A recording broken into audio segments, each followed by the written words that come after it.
Hello everybody, I'm glad you're here today. Today is March 3rd, 2025. In this video, I'm going to cover some encouraging things very quickly. This is going to be a short video because I'm in the middle of a huge dust storm where I live. And I live in the middle of the Panhandle in West Texas.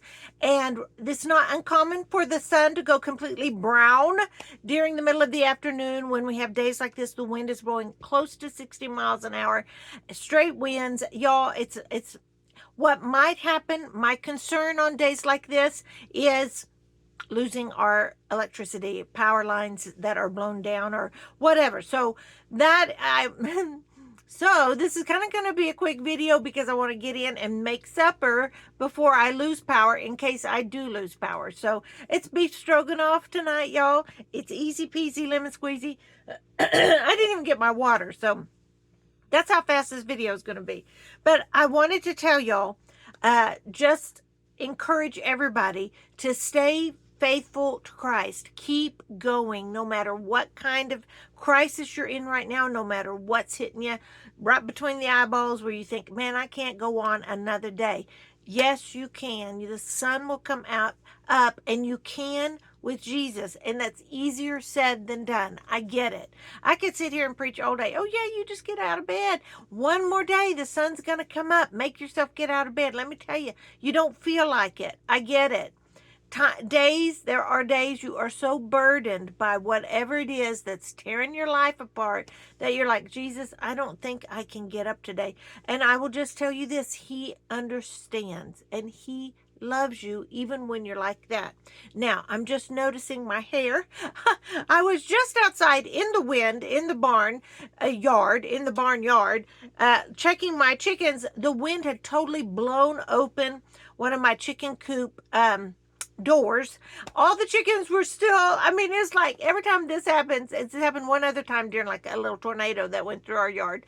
But yeah, it's always like Paul and Silas and the Philippian jailer, all the jail doors were open, but none of the prisoners escaped. That's what it's like. Every time I went out there, I thought, well, holy cow, look at here. Y'all's door is wide open. And because when I build my coops, I build it like a box, and one end of the box is the little door the chickens go in and out of, and the other end I just hinge like a big door, so I can just open it and clean it out easy peasy and get eggs or whatever, get a dead chicken sometimes. I mean, that's life on the farm, and it is kind of laid back, but it's not always lively. Anyway, that side of the wind had totally blown through that coop and that door was wide open, but all the chickens were in the yard and they were like, I don't know what just happened in there, but you need to fix that. So anyway, that's why this video is going to be short. I'm concerned about the power going out. Now then, I want to tell you that what's going on in the world, on the world stage, my gut feeling today, y'all, it's just a gut feeling. It's just me spouting off my opinion based on my little bits of information I grab here, there, and yonder. I believe the powers that be want war. Okay? So, that's way above my pay grade. So I don't even know all the ins and outs of that. You are welcome to comment below and fill us in, or at least give your 2 cents worth. I mean, I think it's great. Just tell me what you think. And I don't have to be right. I don't care if I'm right. I'm old enough to go, man, so I've been flat out wrong sometimes. So, and I don't have a problem with that.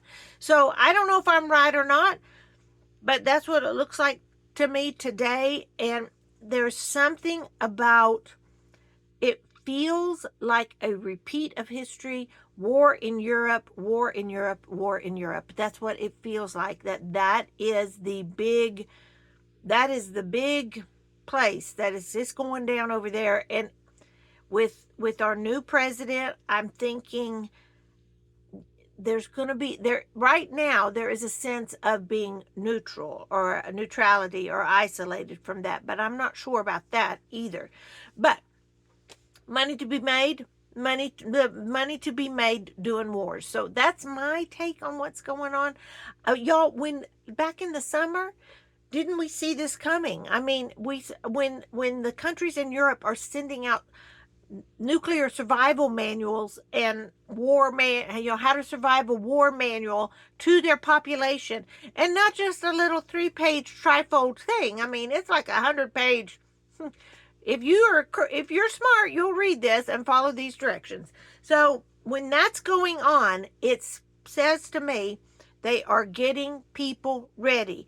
And I mean, it's really nothing new. I wondered if it would change a little bit after the elections, and with every week that goes by, I think, okay, it's the same poop except this has corn in it. That's kind of how I feel. I don't even know what is. It's just the same, but it's just a little bit different, but it still stinks. That's kind of how I feel. So that's how I this whole saga with Zelensky running around and people cheering him over here, bad mouthing him over here. I don't know. I don't like him. I don't like that man. I don't know him, and I sure don't know his fruit that he's bore, and I don't know, I just don't know. But I look at him, what I do see, I'm like, I don't know, there's something not right here with you. And I don't know exactly what it is, but I'm not going to listen too much to what you say, except for clues of what's coming. And I think he kind of spilled the beans a little bit, or showed his cards. He kept saying he wasn't playing cards, but he kind of tipped his hand a little bit and showed, and with the way he talked about war coming here, that we were going to feel it. Whatever.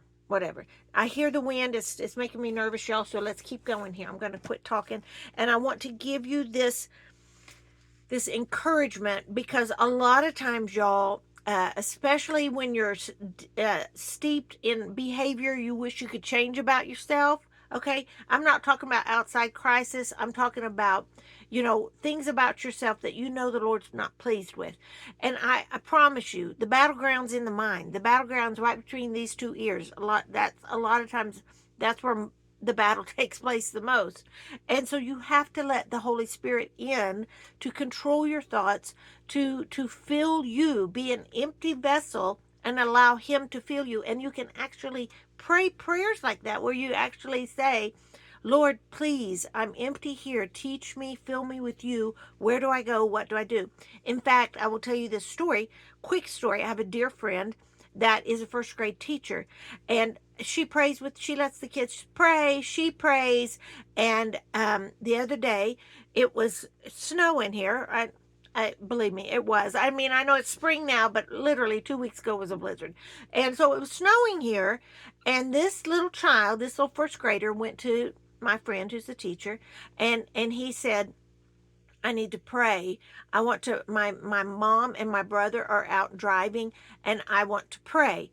And she was like, okay, I'll put them on the prayer list. He said, no, I want to pray now that they will get, that they won't get hurt, that they will come home tonight. And it was, he didn't know how to say a prayer of protection. I want to ask God to protect them. But that is what he meant. But he was young and in praying, and that's good. We're all that way. We all started there. And so he didn't exactly know how to go about it, and he was like, we got to pray now. And so my friend just stopped the class, and they prayed for this boy's mother and brother for protection from God. And he learned, this is what we can pray for, protection. So there are things that we have to allow the Lord to teach us, is what the point I'm making. And so we don't know it all. And so we have to allow the Lord, Holy Spirit, Lord, to renew our minds. Okay, to reform us, to transform us. All right, so this is Romans 12, if you haven't guessed already. And 12 verse 1. Romans 12 verse 1. And so, dear brothers and sisters, I plead with you to give your bodies to God because of all he's done for you. Let them be living and holy sacrifices, the kind he will find acceptable. This is truly the way to worship him.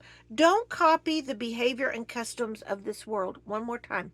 Don't copy the behavior and customs of this world, but let God transform you into a new person by changing the way you think. by changing the way you think. Then you will learn to know God's will for you, which is good and pleasing and perfect. It all starts with attitude and the way you think. Of course, it starts with heart and what you feel. I'm not, bad mouthing that at all, but I'm saying, y'all, what we think, our thoughts matter. So pay attention to what's going on in your mind. I was probably in my mid 30s. No, wait. I may have been in my early 30s before I understood that I actually could train my mind to think a certain way. Until then, I just let my thoughts do whatever in my head. But you can actually pay attention to your thoughts and stop thoughts, and especially with the power of God within you, you can ask God to stop your thoughts. And if y'all are like me, you're on sometimes you get on the hamster wheel of thinking. They call it obsessive thinking. I love that hamster wheel. I get on it every single day. And I'm like, every time, like, I'll ask my husband, Mike, I say, well, are you thinking about any interesting things? He's like, no, not really. Are you? And I'm like, yeah, sit down. You got an hour? I'll tell you everything I'm thinking. And I mean, he knows that about me now. So he knows it's coming if he asks. But I will say this. The Lord can shape your thoughts and transform your mind if you seek him and ask him to. Ask him. And if you keep thinking thoughts that are detrimental or that are scary or negative, you can actually ask him to stop those thoughts. And he will also lead us to people that will help us learn how to think. So it's like in Philippians 4 when it says, think about beautiful things, things that are excellent, things that are beautiful, things that are godly, that we have, there is a call for us to think a certain way, but sometimes we can't get there. I would say most of the time we can't get there under our own effort. We have to allow the Spirit to do that. And I honestly can't explain to you how that happens. I just know it happens.